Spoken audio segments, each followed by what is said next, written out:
चलतु सांग मैंने आज आ गोटे नुआ कहानी शुणा। कहानीटर नाम चतुर काऊ। बैशाख मास खरा दिन होता है।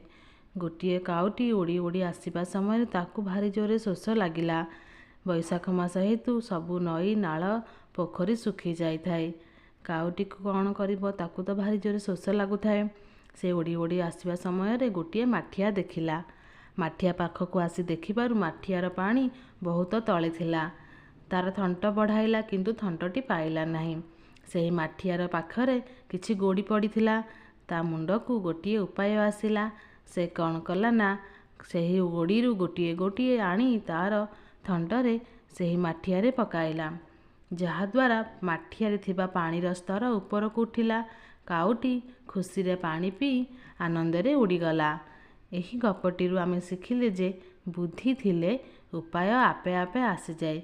तेणु सबु जगार बुद्धि खटाइले आमे निश्चित कृतकार्य होई पारिबा।